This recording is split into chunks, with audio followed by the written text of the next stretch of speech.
कथा भगवान श्री कृष्ण कहते हैं कि जो लोग मेरी भक्ति करते हैं मैं उन्हें ज्ञानवान बना देता हूँ। राधे राधे। जय स्वामित्व। मैं नीतू पांडे यूट्यूब चैनल पर सबका स्वागत करती हूँ। इसका वर्णन श्रीमद् भगवद गीता में मिलता है। भगवान श्री कृष्ण कहते हैं, हे अर्जुन, जो लोग मुझे मन कर्म और वचन से मेरा चिंतन और मनन करते हैं, जो लोग मेरे बताए हुए मार्ग पर चलते हैं, जो लोग मेरी भक्ति करते हैं और जो लोग मेरे प्रेम पूर्वक मेरी सेवा करने में निरंतर लगे रहते हैं, उन्हें दुख आए चाहे सुख आए, वो मेरी सेवा में कभी कमी नहीं करते हैं। हर घड़ी हर पल मेरी सेवा में लगे रहते हैं और लोगों की अवहेलना भी सुन लेते हैं मेरे कारण से। मैं उन लोगों को ज्ञानवान बना देता हूँ और ऐसा ज्ञानी बना देता हूँ कि वह समाज में सबसे ऊपर हो जाता है और लोग उसके पीछे पीछे भागते हैं। भगवान कहते हैं कि मैं उस इंसान के लिए सब कुछ करने को तत्पर हो जाता हूँ, मैं उससे बहुत प्रेम करने लग जाता हूँ। भगवान ये बात समझाते हुए सबसे कहते हैं कि मैं हर घड़ी हर पल पृथ्वी पर ही रहता हूँ, मैं कभी गया ही नहीं था तो मैं लौट कर आऊँगा क्या। मैं हर पल हमेशा ही, जिस समय मेरी मृत्यु हुई थी उस समय के बाद से मैं कभी पृथ्वी से वापस गया ही नहीं। मैं हर घर में ठाकुर के रूप में विराजता रहता हूँ, हर घर में अपनी छवि रखता हूँ ताकि मनुष्य धर्म के मार्ग से विभक्त ना हो सके। भगवान कहते हैं कि जो धर्म के मार्ग पर नहीं रह पाता है उसका जीवन दुष्कर्म हो जाता है, और जो मुझे अपने घर में रख लेता है और अधर्मियों का काम करता है, यानी कि गंदे भोजन करना, मांस मदिरा का सेवन करना, यह सब करता रहता है, तो और मुझे घर में रखकर ऐसी क्रिया करने पर उसके घर में दुर्भाग्य प्रवेश करती है। दुर्भाग्य के साथ साथ उसके घर में विनाश भी निश्चित तय हो जाता है, क्योंकि मुझे अनुशासन अति प्रिय है और अनुशासन के बिना मैं किसी का सगा नहीं हो सकता हूँ। जो निरंतर मेरी सेवा में लगे रहते हैं और मेरे नियमों का पालन करते हैं और मेरी सेवा में कोई कमी नहीं करते हैं, मैं स्वयं उसका ख्याल रखता हूँ। तेसाम सतत युक्तानां भजताम प्रीतिपूर्वकम ददामि बुद्धि योगम तम येन मामुपयांति ते। जो प्रेम पूर्वक मेरी सेवा करने में निरंतर लगे रहते हैं उन्हें मैं ज्ञान प्रदान करता हूँ जिसके द्वारा मुझ तक आ सकते हैं। इस श्लोक में बुद्धि योगम शब्द अत्यंत महत्वपूर्ण बताया गया है। जिसमें स्मरण हो कि द्वितीय अध्याय में भगवान ने अर्जुन को उपदेश देते हुए कहा था कि मैं तुम्हें अनेक विषयों के बारे में बता चुका हूँ और अब मैं तुम्हें बुद्धि योग की शिक्षा दूंगा। अब उसी बुद्धि योग की व्याख्या की जा रही है। भगवान बुद्धि योग के द्वारा कृष्ण भक्त में रहकर कार्य करने को कहते हैं और यही उत्तम बुद्धि है। बुद्धि का अर्थ है बुद्धि और योग का अर्थ है यौगिक गतिविधियां अथवा यौगिक उन्नति। जब कोई भगवत धाम को जाना चाहता है और भक्ति में कृष्ण भक्ति में को ग्रहण कर लेता है तो उसका यह कार्य बुद्धि योग कहलाता है। दूसरे शब्दों में बुद्धि योग यह विधि है जिससे मनुष्य भव बंधन से छूटना चाहता है। उन्नति करने का चरम लक्ष्य कृष्ण प्राप्ति है। लोग इसे नहीं मान पाते हैं, इसलिए भक्तों तथा प्रामाणिक गुरु की संगति आवश्यक होती है। मनुष्य को मालूम होना चाहिए कि कृष्ण ही लक्ष्य है और जब लक्ष्य निर्दिष्ट है तो पथ पर मंद गति से प्रगति करने पर भी अंतिम लक्ष्य प्राप्त हो जाता है।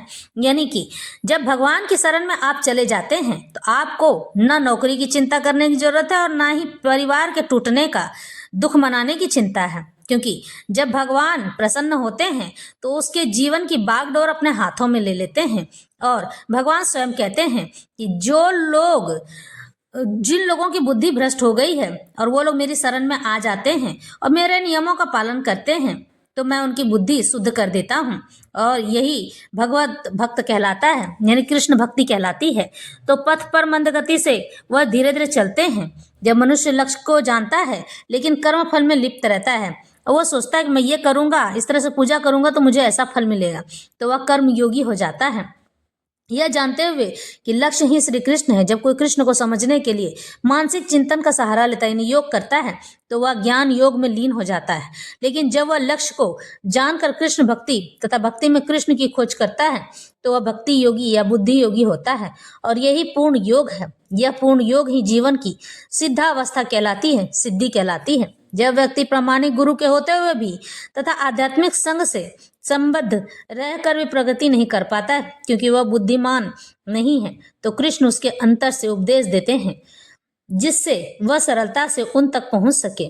उसके लिए जिस योग्यता की अपेक्षा है वह यह है कि कृष्ण भक्ति में निरंतर रहकर प्रेम तथा भक्ति के साथ सभी प्रकार की सेवा की जाए। उसे कृष्ण के लिए कुछ न कुछ कार्य करते रहना चाहिए। लेकिन प्रेम पूर्वक यदि भक्त इतना बुद्धिमान नहीं है कि आत्म साक्षात्कार के पथ पर प्रगति कर सके, लेकिन यदि वह एक निष्ठ एकाकार होकर भक्ति कार्यों में रत रहता है, एक ही काम को बार बार करता है, तो भगवान उसे अवसर देते हैं कि वह उन्नति करके अंत में उनके पास पहुंच जाए। भगवान उसके लिए मार्ग प्रशस्त करते हैं। तेषामेवा नुकंपार्थ मह मज्ञानजम तमः नास्याम्यात्म भावस्थो ज्ञान दीपेन भास्वता। मैं उन पर विशेष कृपा करने के हेतु उनके हृदयों में वास करते हुए ज्ञान के प्रकाशमान दीपक के द्वारा अज्ञान जन्य अंधकार को दूर करता चला जाता हूँ। तब भगवान चैतन्य बनारस में हरे कृष्ण महामंत्र के कीर्तन का प्रवर्तन कर रहे थे, तो हजारों लोग उनका अनुसरण कर रहे थे। उसी समय बनारस के अत्यंत प्रभावशाली और विद्वान प्रकाशानंद सरस्वती उनको भावुक कहकर उनका उपहास करते थे। कभी कभी भक्तों की आलोचना दार्शनिक यह सोचकर करते हैं कि भक्तगण अंधकार में हैं और दार्शनिक दृष्टि से भोले भाले भावुक हैं, लेकिन यह तथ्य नहीं है। ऐसे अनेक बड़े बड़े विद्वान पुरुष हैं जिन्होंने भक्ति का दर्शन प्रस्तुत किया है, लेकिन यदि कोई भक्त उनके इस साहित्य का या अपने गुरु का लाभ न भी उठाए और यदि वह अपनी भक्ति में एक निष्ठ रहे, तो उसके अंतर से कृष्ण स्वयं उसकी सहायता करते हैं। इसलिए कृष्ण भक्ति में एक निष्ठ एक भक्ति रहकर ज्ञान रहित नहीं हो सकता है। यानी कि जो भगवान को भजते हैं वह बिना ज्ञान के हो ही नहीं सकता है। इसके लिए इतनी ही योग्यता चाहिए कि वह पूर्ण कृष्ण भक्ति में रहकर भक्ति संपन्न करता रहे, भगवान को अपने आप को पूर्ण रूप से समर्पित कर दे और भगवान की भक्ति करता रहे, चाहे लोग आलोचना करें या फिर उसे फटकारें। आधुनिक दार्शनिक का विचार है कि बिना विवेक के, बिना धैर्य के शुद्ध ज्ञान प्राप्त नहीं हो सकता है।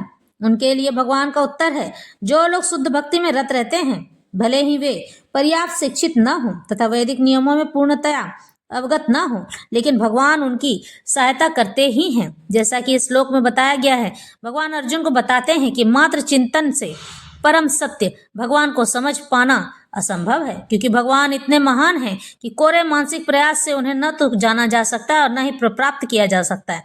भले ही कोई लाखों वर्षों तक चिंतन करता रहे या उनकी स्तवन स्तुति करता रहे, लेकिन यदि भक्ति नहीं करता है और प्रेम नहीं करता है, यदि वह परम पुरुष सत्य का प्रेमी नहीं है, तो उसे कभी भी कृष्ण या परम सत्य समझ में नहीं आएंगे। परम सत्य कृष्ण केवल भक्ति से प्रसन्न होते हैं और अपनी अचिंत्य शक्ति से वे शुद्ध भक्त के हृदय में स्वयं प्रकट हो सकते हैं।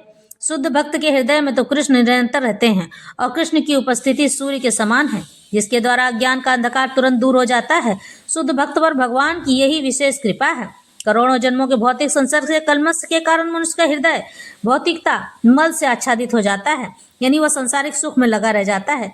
परम ब्रह्म, परम धाम, पवित्रम परमम भवान, पुरुषम शाश्वतम, दिव्यमादि देव मजम विभुम आहु स्वस्तामीशयः सर्वे देवर्षि नारदस्तथा असितो देवलो व्यास स्वयं चैव ब्रवीषि में। अर्जुन ने कहा, आप परम भगवान, परम धाम, परम पवित्र, परम सत्य हैं। आप नित्य दिव्य आदि पुरुष, अजन्मा तथा महानतम हैं। नारद, असित, देवल तथा व्यास जैसे ऋषि आपके सत्य की पुष्टि करते हैं और अब आप स्वयं भी मुझसे यही बात कह रहे हैं। तो यह बात अर्जुन को भगवान श्री कृष्ण स्वयं समझाते हैं कि मेरी भक्ति करने पर मैं उसे इस तरह से ज्ञानवान बना देता हूँ कि उसे किसी के सामने झुकने की आवश्यकता नहीं होती है। लेकिन फिर भी जब कभी भी मनुष्य अहंकार करता है तो मैं उसके अहंकार को भी तोड़ देता हूँ, क्योंकि अहंकार कभी भी न तो प्रेम करवा सकता है, न भक्ति करवा सकती है और न ही ज्ञान का मार्गदर्शन कर सकता है। मनुष्य अपने ही बिछाए जाल में धंसता चला जाता है, फंसता चला जाता है। इसलिए मैं हर वह प्रयत्न करता हूँ जिससे उसके मन का मैल और विकार दूर हो सके, उसका अहंकार दूर हो सके, वह दुर्व्यसनों से बचा रह सके। मैं हर युक्ति लगाता हूँ ताकि वह इस सृष्टि में, इस पृथ्वी पर अपना नाम कमा सके।